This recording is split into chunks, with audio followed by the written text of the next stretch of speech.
Good afternoon, everybody. Or it's still morning, so good morning, everybody. I hope you're well. Um, Today's message, as you can see, or if you have not seen, is called Failure to Appear. And it's just, it's a topic that is probably talked about a lot, but not really stressed, honestly. And but it has been in my mind for the past few days, and then I've had conversations with my mother, and unbeknownst to her, it was something that had already been ringing in my head. And so this morning I was walking my dog, and I said, I need a title. I need to know what's going on. And Spirit said, Failure to Appear. I said, okay, we're going to rock with that. And so that's what I'm going to talk about, failure to appear. And when I talk about failing to appear, I know everyone thinks about the court stance of, they just didn't show up. So, now the court has another charge for this person, right? Because they failed to appear at their appointed time. And for this failure to appear, we're talking about you failing to appear for yourself. How are you not showing up for yourself? You know that you have things that need, you know that you have a purpose. Let me start from that angle. You have a purpose, you have a destiny. But you're failing to do the things to get you on the right track. Like for instance, I was listening to, I'm actually catching up, but I listened to Michelle Williams checking in, and so she was talking to the last episode that I listened to was she was talking with Tamala Mann, and she began to talk about how she wanted to do some changes for her in her life because she's been struggling with losing weight, and she began to talk about how it's been a hard road because she's lived up teen plus years, um, in a certain way, but how she had to really hone down and do what's right for her, not only just for her health, but to show and prove to herself that she could do it.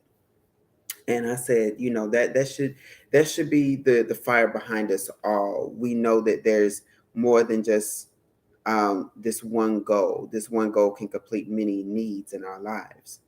And she began to talk about how every time she would want to get off the bus, she would remind herself of her goal and why she did it. And so she would get back on it.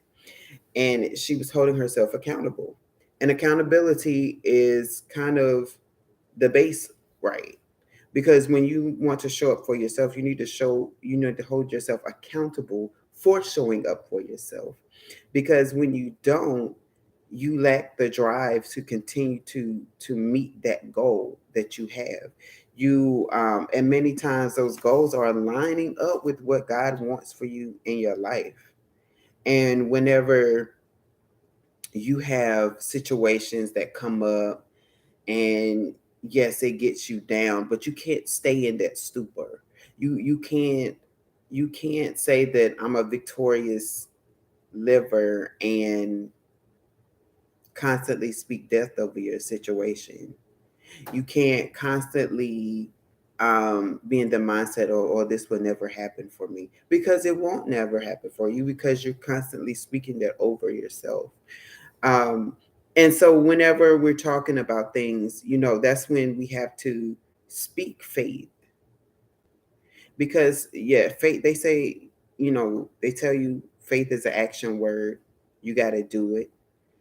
Part of that doing it is to actually speak the faithful words over your life. Because whenever you speak faithful words over your life, you're going to hear it over and over and over and over again. And when you hear something over and over and over again, then it's going to go into your brain, and your brain controls what? Your movement. And then so eventually you're not only going to just start speaking in faith, but you're going to actually start moving in faith. And that is how you start to and you begin to show up for yourself, because now you're actually doing the things that you're supposed to do to show up for yourself. You're not just thinking about, oh, I need to get up and I don't know, this is a mundane thing. I just need to get up and clean my house. Okay, if you know you need to clean your house, you just can't say, I'm gonna get the energy to clean my house. I'm gonna get the energy to clean my house. I'm gonna get the energy to clean my house. And then every day, um, you begin to do everything else but clean your house. And then by the end of the day, you have no energy to clean your house. And what you're going to start speaking to yourself is, I'm going to clean this house by such and such a date. I'm going to clean this house by such and such a date. Um, and then you actually start, when you start to hear that, oh, that date is 2 days away. I need to start making preparations. And I'll say, like, the backstory is, maybe you have someone coming over, right? You know that someone's coming over. So then you start getting your mind prepared for what you need to do, and then you start doing it, because your mind is already telling you, hey, this person's going to be here in less than 2 days, and you haven't begun to clean your house. So then you're going to start making movements. It may not be, you may not spend an hour or so the first time. You may spend 30 minutes. Then you may go sit down and do something else, and you come back to it and you spend another 30 minutes.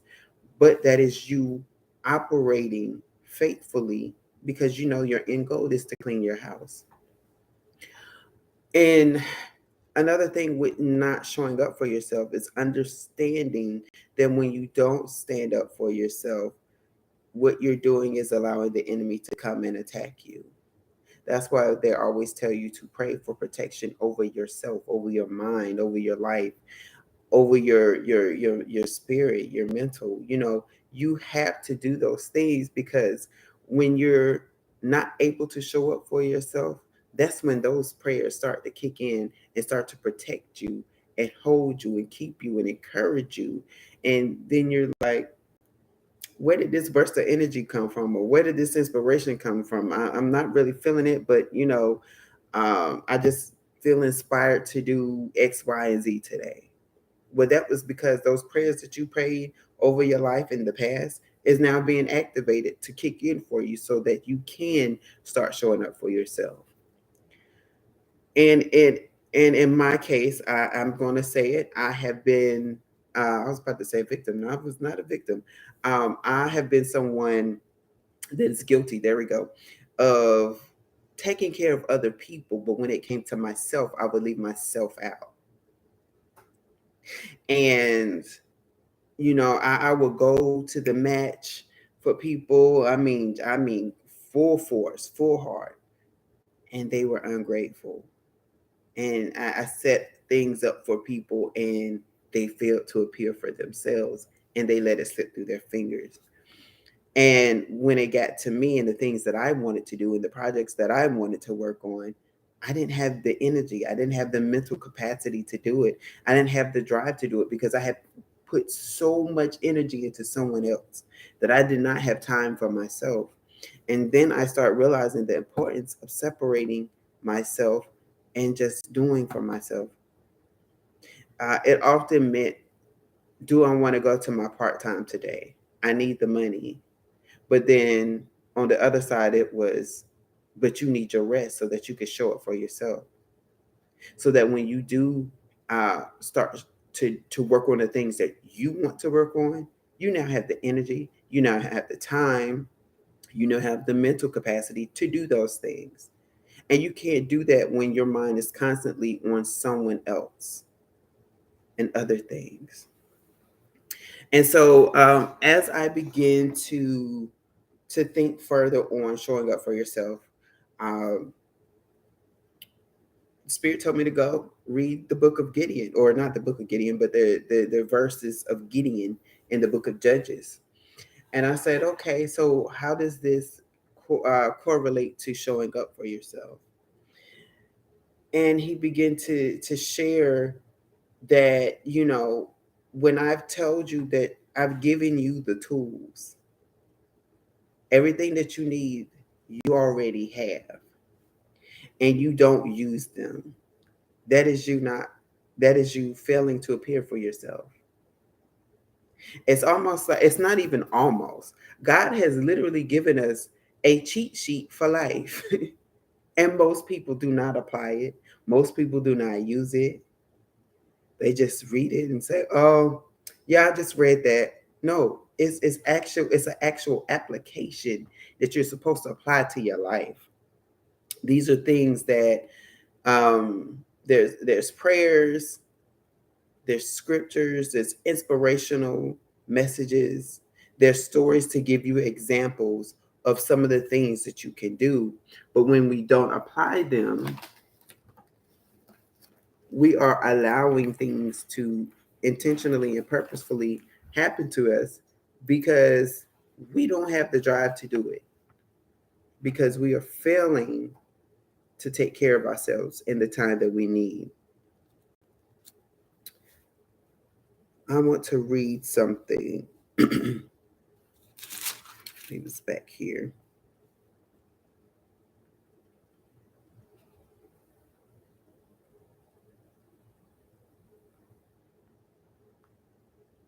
Okay. And so there's a part where Gideon, the angel visits Gideon, and he's telling him, you know, God wants you to show up. Like God is here. God is blessing Israel. And he's like, how, when we're in bondage? How, when all these bad things have befallen us? And the angel said, "But that's why I came to you, because you're going to be deliverer." And Gideon's like, "What? I'm from the poorest country, out of the poorest tribe, and you're telling me that I'm going to be the one to deliver us? Come on, you got to do something better than that." And he's almost like in disbelief that that is who he is. And then he's like, "Okay, well, if this is you, God, show me a sign." And so he begins to build an altar and make a sacrifice to God. And then, lo and behold, the angel disappears. And he's like, "Oh, that was my sign. Okay." And the thing about that, for when we want to show up for ourselves, is we have to actually believe who God tells us that we are. So there's a lot of people who have gotten prophecies over the years, who have had mentors to say, "I see this in you," um, who have friends that say, "I see this in on you. I see this about your life." And you say, "No, that's not me. That's not me." That is you not showing up for yourself. Because when somebody is telling you that they see greatness in you, although you may not feel great, although you may not see it, it does not mean that that is not who you are. And the minute you start to downplay who you are, who God called you to be, who people said that you were, what you are doing is now watering down what is on you to the point where you cannot see it. Now, if it's something negative, yes, by all means, that is not me. And you water that thing down till it's watered out, right? But if it's something great, if it's something positive, you take that compliment and you apply it to your life. You take that thing that is powerful and you hold it up. Because if someone says, "I foresee you being the greatest banker that there is," and you're just like, "But I'm just a lowly accountant." I foresee you being the greatest banker that there is. Okay.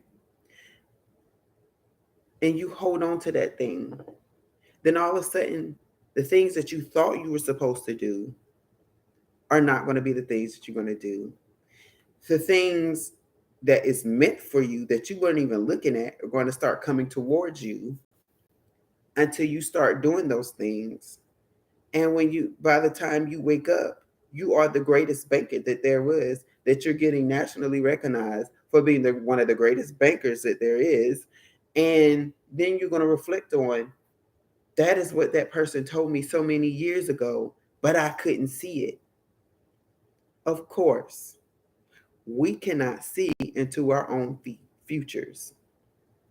It does not mean that it's not there. It does not mean that it's not for us. And especially if it's prophetic and something has been spoken over you, best believe that it's going to happen for you, whether you believe it or not. But the thing is, you have to remind yourself of those things because it encourages you. And when you are encouraged, you will show up for yourself like no other. Baby, I can't go out with you tonight because I need to be studying. Baby, I can't, I can't, I know you want me to attend this meeting, but not tonight. I need to get some rest because I got some things to do. I got to get myself prepared for my future. I was going to say feature. Um, and that can be very well applies to your feature. Your feature presentation. How are you going to show up when you finally arrive? Are you going to look worn down, busted, and disgusted, as they used to say? Or are you going to show up like the grandeur that you have within you?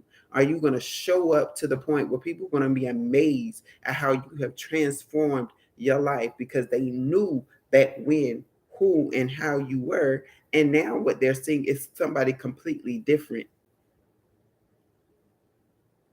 There are some people that can see the greatness in you, and then there's other people that only see you as you are presently. The ones that see you as you are presently, you need to hold them at a distance because they will always try to keep you there. They will always try to remind you of the things that you used to do. They will always try to remind you that you're not good enough, right? But the people that come in and they say, but I see so much more in you, those are the ones that you keep around because when they start to say, I see so much more in you, that means that they may have a word for you at another point in time. I'm not going to say that these people are going to always speak into your life. That's not what I'm saying. But they're always going to have some sort of an encouraging word because they saw that thing in you that you didn't see. Showing up for yourself doesn't necessarily mean that you always have to take up for yourself, but it means that you will strategically start to place things and people around your life to the point where you know that if I need some encouragement for the day, I got this encouraging book right here by my desk, and I'm going to need it whenever I start to feel down. And you pick up that book and you read it because you have strategically placed it there. And you're just like, okay, wow, I feel so much better. Another thing is, there were so many people that said that they put inspirational quotes on the mirror when they wake up, or some kind of inspirational wall. They put like sticky notes or put the push pin tabs, like notes on the push pin board, just so that they can remind themselves of encouragement when they need it the most. That is strategically placing things in your life where you're going to show up for yourself even though you don't know that you're going to need it. But it's always just like we have insurance. We don't expect ourselves to get into an accident, but in the case that we do, we are covered and protected. So when you start strategically placing things around yourself that will, in the case of, I know I'm going to, in the case that I have a bad day, I know that I have this book within reach so that it can inspire me and encourage me to do better and more. And what happens is that you are putting yourself first. You are showing up for yourself in a way that, in some people would say it's prophetic because you don't know when you're going to need these things, but you're going to remember, hey, I have these things. I have these things around. I have these tools. I have these people that I can call. And when you connect with the right people, when you connect with those that's going to constantly and consistently pour into you, you are showing up for yourself. When you see that there is somebody in the field that you want to be in and you know that you lack those skills, are you going to waste precious time by looking across the room at that person? Or are you going to introduce yourself to that person and say, hey, I would like to be where you are. Can you help me? Can you be my mentor? Is it okay that I call you from time to time so that when I have questions or ideas, I can run them by you? That is how you set up. That is the importance of networking too. A lot of people feel like, networking doesn't isn't really good, but networking is everything. We know that in this world that it's not what you know, but who you know. That is a very true statement. And just best believe, if you want the right people to always come to you, God is always going to place the right people in your path to help pull you out some things, to help encourage you, to help you get to that next level. I can honestly say that has happened to me. That's how I got my current job, actually. Um, I met a doctor, let me see, 4 years before uh, before my current job came into play. I'll say my current place of employment. Let me put it that way. Um, I say that because I'm in a new department. That's all. But I got an email from a doctor who said, "Are you looking for a job?" And at the time, I wasn't looking for a new job. I was content at where I was. And I was like, and I almost deleted it. And then I realized it was from her, and I said, "Wait, wait, wait. Let me go back. Let me check this." Because she don't just message me about just anything. This is something like she might have a need of me, or she might trying to give me an opportunity. So I read it. And sure enough, it was an opportunity. And sure enough, I went from working for a nonprofit agency to a major university in America, just simply because whenever I first met her, I had the courage and the audacity to talk to her. And she got a chance to see me for who I really was. She got a chance to see some things that she knew that in the case of I need this young man, I'm going to call on him. And in my case, it was in the case that should they need something, they will know that I am here and can do the work. And that is exactly what happened. And that was me showing up for myself, because if I had been a timid young person and not as vocal as I have been and am, I'm more than likely to be less to be forgotten, right? It's not oftentimes you have to be so loud and boisterous to be seen, but sometimes your presence and sometimes who you are will show up out of you and you don't even know it. And one of the things is, once she saw the knowledge that I had and the experience she had, she felt comfortable enough calling on me and asking me, do I want this job? And I said, sure, let me give it a try. I talked to um, the main investigator for this project. She was on her way home from work, and she just told me to talk about me, not about my experiences, but talk about me. And I talked about myself. I mean, and for me, ironically, my experiences is a part of who I am because of just how I got to be as knowledgeable as I am in this particular field. And so just by the conversation on talking about myself, she instantly said, I want you. I don't want nobody else. She said, I'm not supposed to say this, but I want you. I'm going to get you. I said, okay. And as the old, I think it was 1970 movies of Moses, like Pharaoh said, so let it be said, so let it be done. And it was done. And here I am, almost 5 years later, still working for this institution. And, I'm in another department, but I am learning so much more. I am gaining so much more. And the more and the more I show up for myself, the more and more people around me are starting to see the things that I am capable of. When you start showing up for yourself and you can present your best self, that is that thing, that spark, that twinkle that catches the people's eye, and they want to know, what is this person, what does this person have on the inside of them?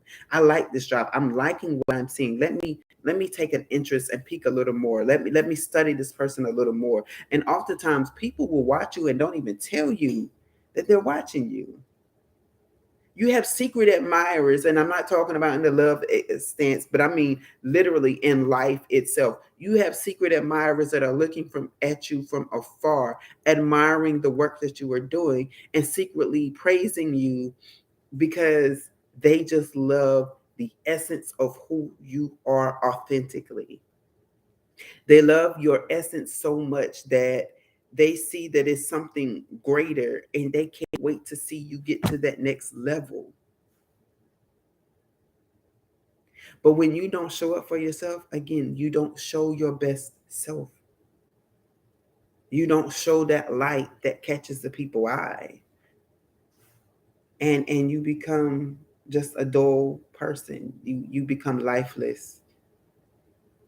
But when you show up for yourself, you're vibrant. The way you talk, the way you look. And God said, if he's the light of the world,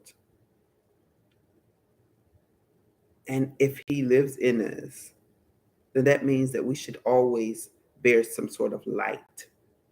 We shouldn't bear darkness. Showing up for yourself is a light. Showing up for yourself is a guiding light at that, because you are literally guiding yourself out of things and into things. I was having a conversation with someone not too long ago, and I, excuse me, and I began to tell them about how, as a kid, I've always felt protected. And I know I've said it several times, but no, like truly, because I've had several instances in my life, ironically, concerning snakes, ironically, but the snake did not attack me. The snake wasn't there. What normally happens doesn't happen with me. You know, I was always shielded and protected. And so I said, okay, I'm not tempting. I'm not tempting the Lord to protect me. But I walked around fearlessly, and I still walk around fearlessly. People say, "Oh, don't go there. This is going to happen. That's going to happen." Okay, well, if you believe that thing, then yeah, it's going to happen to you. But I don't believe that that's going to happen to me, because I know who I am, and I know the reason why. And I know the reason why I am saying I'm going to do this thing anyway. And it's not because of a temptation. It's because if this is the easier way to route, I'd be doggone if I'm going to travel around the world just to get to B. From B, I could just walk up this street and go to B. Now you can either come on with me, or you can either stay back there and wait 2 hours so you can go all the way around the world to get to B. But I'm gonna take the straight and narrow road, and nobody's gonna touch me. And if they look at me, my angels are gonna be around me, and then they're gonna turn around. I have that type of faith. And I know that if I show up for myself in that way, whatever countenance that I have when I walk through the door, when I walk down that street, nobody is going to touch me, because they're going to see that. that thing that I spoke over my life, that profession that I professed before I walked out the door. True story that happened to me in Jamaica. True story happened to me walking the streets of Kingston, Jamaica, at a time where most people would get robbed and were scared and fearful of their lives. And I'm talking about the locals. I'm not talking about the tourists. I'm talking about the locals are being fearful of their lives. And I'm walking around like, okay, well, I'm protected. And I looked at my friend. I said, um, "Are you gonna be fearful?" No, but I mean, but I know this area, and you say you know God, right? Yeah. Okay. Well, we're gonna be protected because God gonna protect us all. He protects His own. Showed him a different side of faith that day. He said, "I can't believe we didn't get stopped. Nobody tried to rob us. Nobody." I said, "No, I told you, God protects His own, and I know that God protects me, and nobody's gonna come up against me. If God before me, who can be against me?"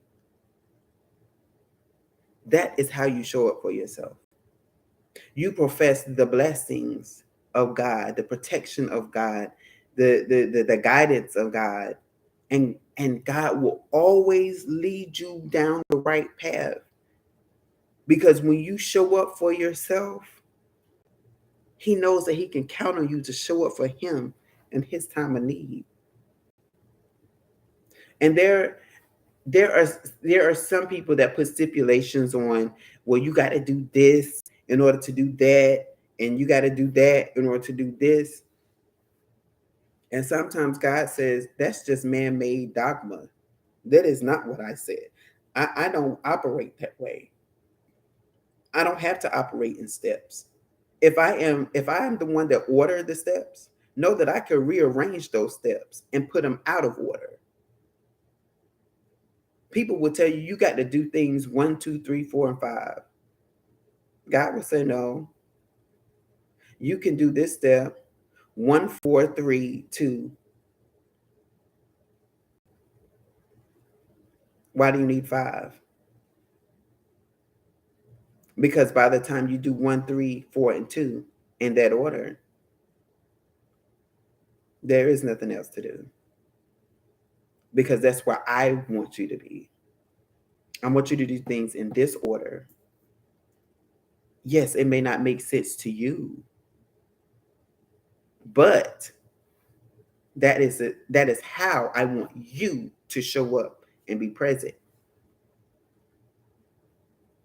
I tell people all the time, if you were to look at my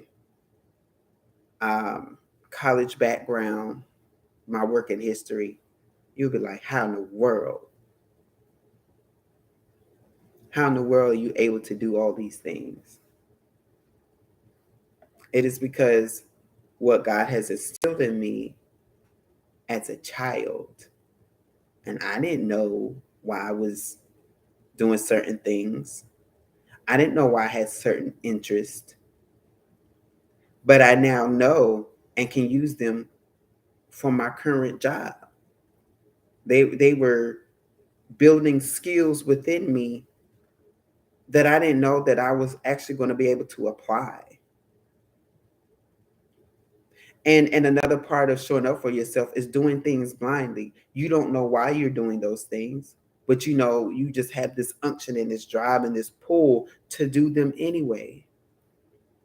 And it may not make sense to anybody else. And they may think that you're foolish. But years from now, they're going to look back and recognize that what was foolish in their eyes was actually uh, I'm hearing the word ball. I don't know why. Like it was wisdom, right? It was wisdom that was being birthed into you. And there's a whole book in Proverbs that talks about wisdom and how beautiful wisdom is, and how you should nurture wisdom because wisdom will give back into you. It is best to use the wisdom of God than to use the wisdom of man? Who are you going to trust? The creation or the creator? Because sometimes people, like I said, people will have their own dogma because that is what they did and that's what helped them. But not everybody can use that same map or that guidance plan. Not everybody can do that. That it's like the saying, not everybody is made for school. And so when people graduate from high school, they don't go to college. They go straight to the workforce. And that is how they thrive and that is how they live and they still manage, right? Because what road was built for one person may not be the same road another person has to take. But it is showing up for yourself and knowing that that is not the road that you're supposed to take, and knowing that this does not feel right to me. Just imagine if David had actually gone out to try to slay Goliath with Saul's armor on, how restricted he would have been. David probably would have gotten slain that day, but he didn't because he recognized that this armor is not for me. It is too heavy, it is too big. I can't move the way I need to move. And God has prepared me to move a certain type of way. And I can't move that certain type of way in these dressings. So he took them off. And he was able to go to Goliath just as he was, just as God had prepared him to be. And I'm going to show you the steps. So, mind you, Saul became king. Saul was also, he worked in the fields at first, but then, he became a master swordsman, what have you, a master battler. So by the time we're seeing Goliath, he had already probably been in several wars and had the capability and the trainings of tactical warfare. David, on the other hand, was fresh out the garden, fresh. And when I say garden, I know he was with the sheep, right? But he was fresh off the land, and he only had a slingshot. That was the only weapon that he knew how to use at that time. And he's younger than Saul, right? So he's literally a child, literally a freshman in the tactics of war, but he knew how to protect. And so and I said that to go back to the steps. Saul took these steps to becoming a great warrior. David was not even yet a warrior and was able to slay the giant. So showing up for yourself is knowing the tools that you already come with that can get the job done. I don't need a mass production team of 50 people. Give me 4 good people and I can show you how I can make this thing work. I just need you. You're nervous right now, but let me do this report for you and blow your mind. Let me take a stab at this thing that you've been working on. Um, just give me a day or two. Just let me do it the way I do things, and let me show you what I'm talking about. I can better show you than I can tell you because you're not gonna see. You're not going to see what I'm telling you, but you can see what I show you. And when you show up for yourself, there's that word again, show up for yourself. You are showing yourself that you can overcome and do things that you didn't think that you could do.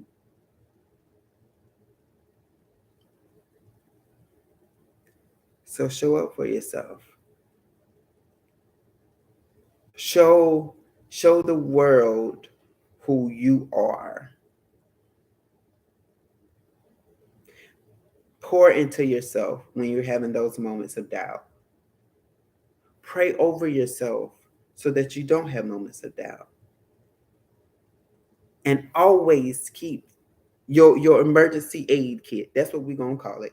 Keep your emergency aid kit that will remind you of who you are.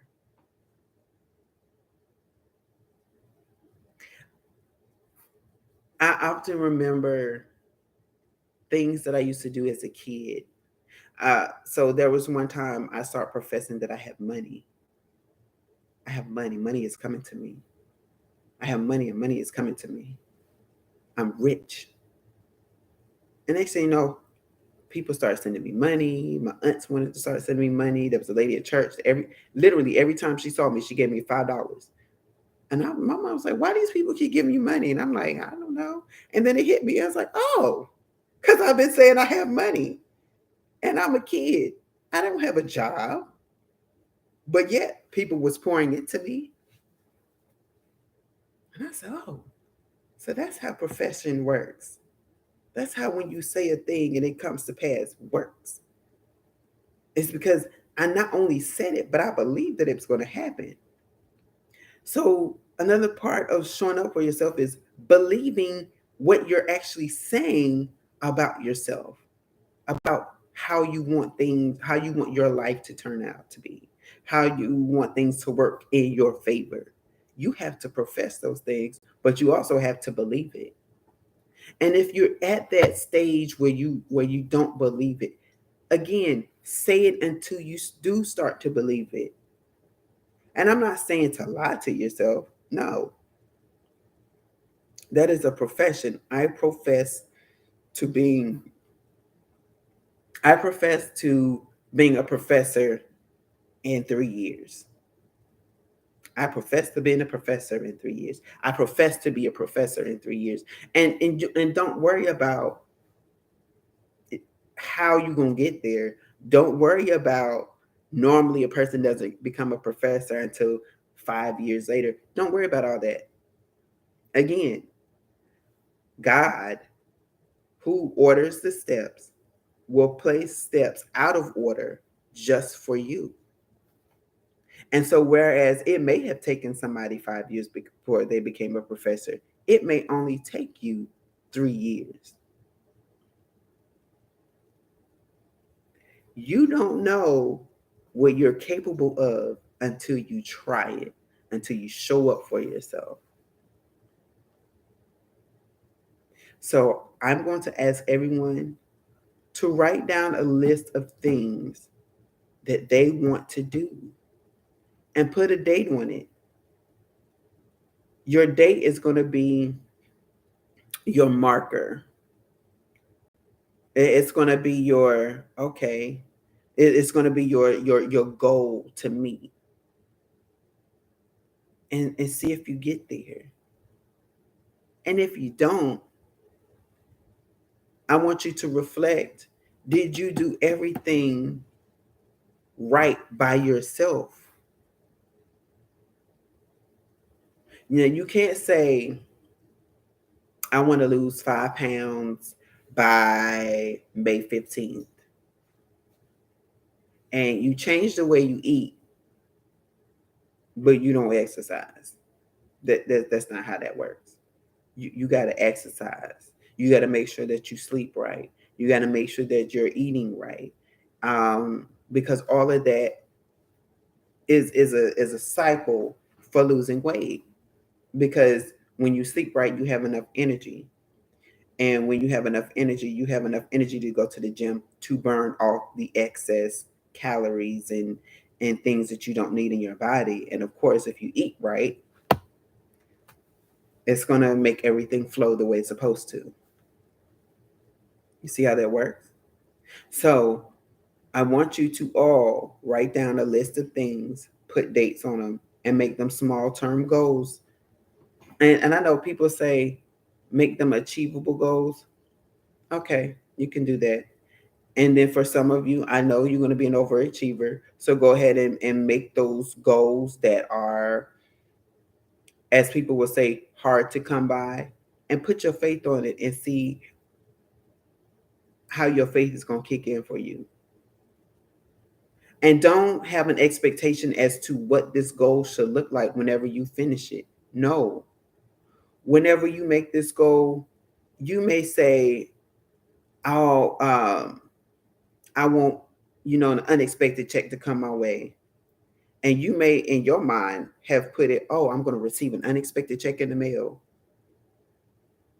And you go somewhere, and as my pastor would say, somebody gives you a holy handshake. It's like, I was just, thinking about you, and here you go. Be blessed, and walk off. And you're just like, and that unexpected check is the amount that you need, or sometimes it could be a little over the amount that you need, so that what you need it for, you use that and then to have a little extra over. So don't be surprised if what you pray for and what you're looking for looks different than how you picture it. It's still the same answer to that problem.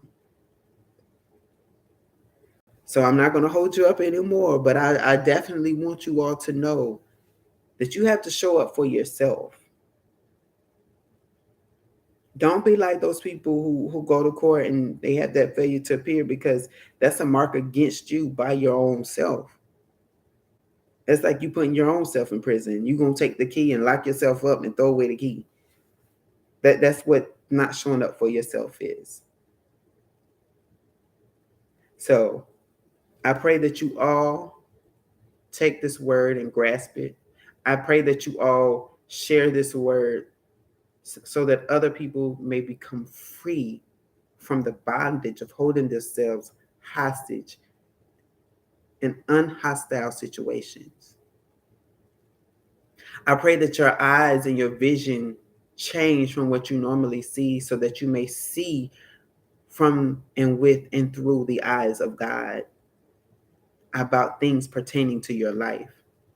I pray that you learn to open up your ears and hear the divine instructions that God would have you to walk and move in your life, for your life, so that you may show up how He needs you to show up for your life. I pray a release of everything that is bounding you down and restricting you from moving forward in the things that's pertaining to your life. And I pray that the noise that is around you, that is in your mental and that is in your ears, stop and cease to exist, so that you may only hear the divine instructions and guidance of God. And I pray that God will consistently show you the people that you're meant to connect to. In Jesus' name I pray. Amen. You all be blessed. Until next time, I'll see you later.